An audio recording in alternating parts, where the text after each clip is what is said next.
कि जब एक पॉजिटिव रिजल्ट आता है ना, एक पॉजिटिव रिजल्ट चाहे 10 फेलियर के बाद में आओ, दुनिया की सारी सड़कें आपके घर तक आती है। पूछना नहीं पड़ता कि आपका घर कहां पे है, लोग अपने आप आपका घर ढूंढ लेते हैं। लोगों के द्वारा उठाई गई हर अंगुली वापस मुड़ जाती है। इसलिए कहते हैं कि काम हमें ऐसा करना है, बस किसी को कुछ बताना नहीं है, किसी को कुछ कहना नहीं है। मैं हमेशा कहता हूं कि बिल्कुल ये प्रदर्शन नहीं होना चाहिए कि मैं तैयारी कर रहा हूं, मैं क्या कर रहा हूं। आप यहां पे रहिए, सूरतगढ़ी रहिए, 5-7 का ग्रुप बना के रहिए, और मेहनत ऐसी कि जान निकल जाए, और रात को 12-1 बजे तक पढ़ते पढ़ते ऐसी स्थिति आ जाए कि यहां पे सीने पे रखी हुई किताब पड़ी रहे और आंखें बंद होने लगे कि भाई मेरे से इससे अधिक हो नहीं सकती। उस दिन आपको लगेगा, उस दिन लगेगा कि आप वाकई में मेहनत कर रहे हैं। देखो, मनुष्य की प्रवृत्ति होती है, जिस दिन आपका दिन खराब होगा ना, जिस दिन भी, उस रात को आपको अंदर से फील होगा कि यार मैं कर क्या रहा हूं यहां पे।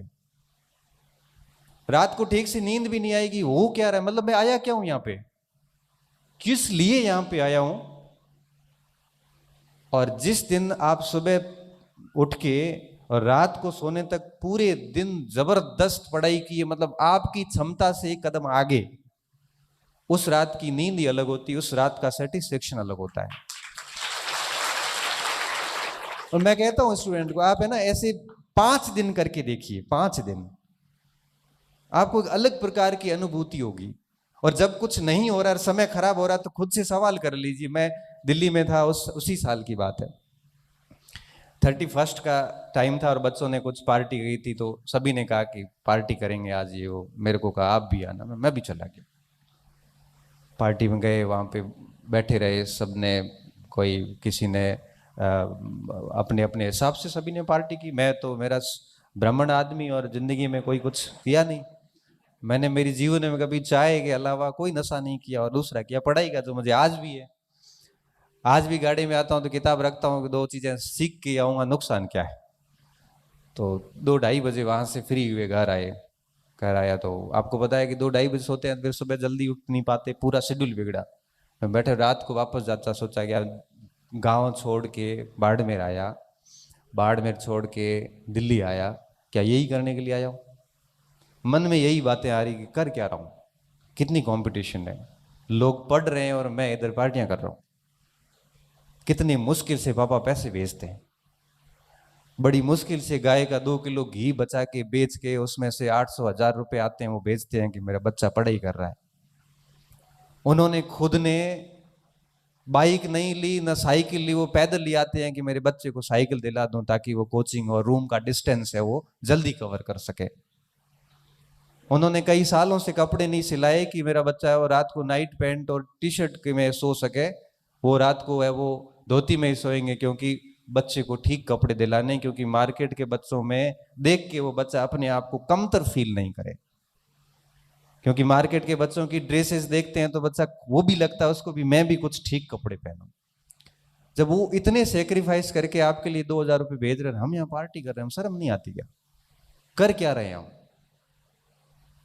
मुझे, मैं हकीकत बता रहा हूं, क्योंकि एक तो मेहनत की बदौलत बहुत जल्दी नौकरी लग गया, बाकी जब भी थोड़ा सा भी बेरोजगारी का दौर रहा और घर से जब भी पैसे आए, मस्तिष्क में प्रश्न हमेशा आता था कि इसकी इसकी वैल्यू हम कभी चुका ही नहीं पाएंगे।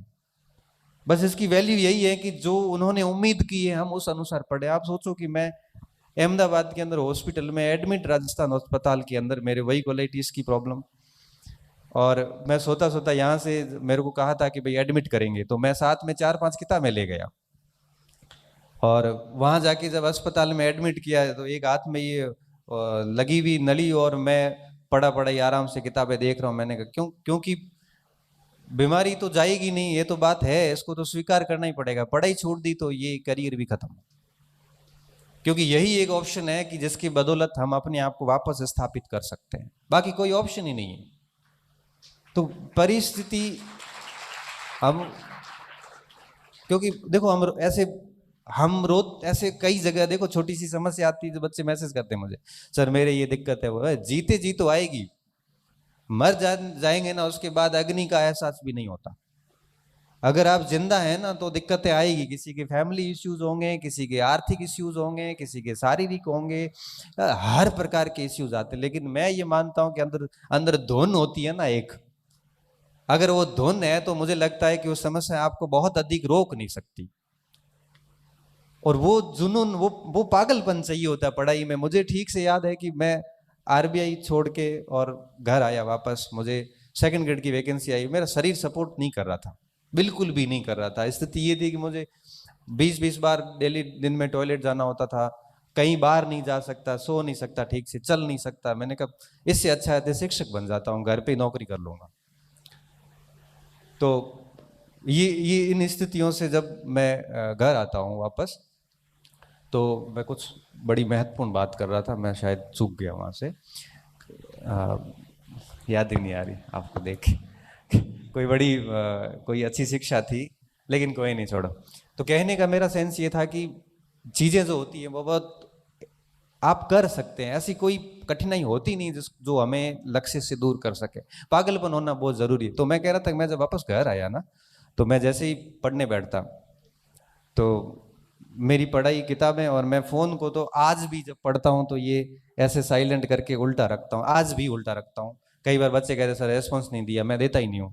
क्यों? क्योंकि पढ़ाई के समय ये चीज़ होनी नहीं चाहिए, साइलेंट करके और मैं मेरे पढ़ने बैठ जाता।